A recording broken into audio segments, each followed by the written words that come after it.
Well, hello. This is Ed Underwood, one of the authors of Wicked Branson.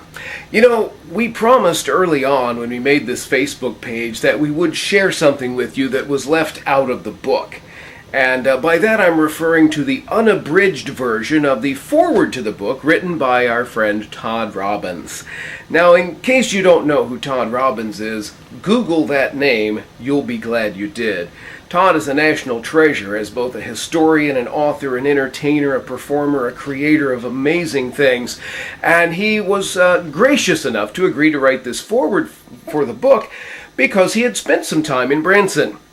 Well, he asked me if he could say whatever he liked, and I said, go for it, man. The book is called Wicked Branson. He was excited. A couple weeks later, he sent me what I thought was an absolutely brilliant foreword to the book that captured perfectly his experience and observation about Branson, Missouri. Unfortunately, the publishers did not care for Todd's approach, thinking it being a little too harsh for the marketplace. So we trimmed it down until we got to a version that was acceptable but fairly innocuous. So it has always been my desire, and now is the moment, I'm going to share with you Todd Robbins' unabridged foreword to Wicked Branson. Here we go. Branson, the hospice of joy. I was chosen to host the Investigation Discovery TV series True Nightmares because I know a bit about the darker side of human nature. On this show, I tell real tales of bizarre murder and mayhem, but none of them compare to the disturbing experience I had in a small town in southern Missouri. I spent the longest summer of my life in Branson, Missouri. I was hired to host a new show, Ripley's Believe It or Not, live on stage.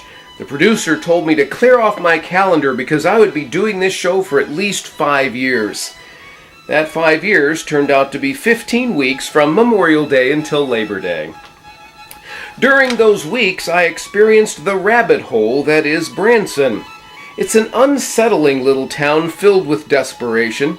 There are dozens and dozens of hackneyed shows featuring people you have rightly never heard of and has-been entertainers you didn't know were still alive. It's just like Vegas, without the class and taste. When an animal is backed into a corner and feeling its existence threatened, it will fight to survive with a terrifying banshee-like fury.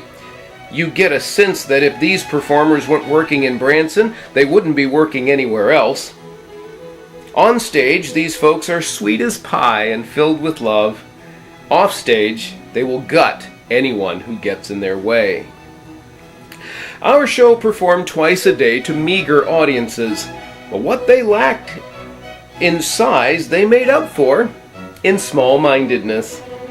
As the name of our show would imply, we turned offbeat, unusual acts. One of them was a bluegrass fiddler that was also a contortionist. He played Orange Blossom Special with one leg wrapped around the back of his neck. It was a quirky and a good act. You would think it would be perfect for the hick town of Branson, but you would be wrong. As part of the introduction of the act, I mentioned that he did yoga. We had people get up and storm out of every performance because of this.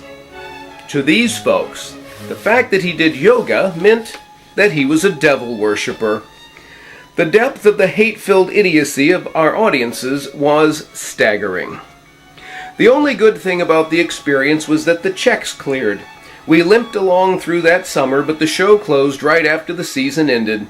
I was told that when school started, the audiences were made up of older people who were not as progressive in their attitudes. At our final performance, I had my car parked at the stage door with the motor running. I'm not joking about this. When the curtain came down, I stripped out of my costume, dressed as rapidly as I could, quickly thanked the crew, jumped into the car, and sped off.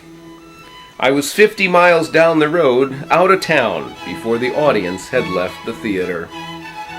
I got back to New York City in time to do our Monday night magic show. It was so wonderful to be performing for an audience that had a brain in their heads and teeth in their mouths. The next morning I was standing on my roof in my apartment house in Greenwich Village, watching the World Trade Center towers fall to the ground. It was 9/11. As I wondered what the future would bring, I had but one thought in my mind. I would rather be dead in New York than alive in Branson, Missouri. And I hope you enjoy this book about this unique little town. Thank you so much, Todd Robbins, and thank you to all of you who have enjoyed the madness that is Wicked Branson in our book, Wicked Branson. You better get one quick. You never know who might be watching. Thanks.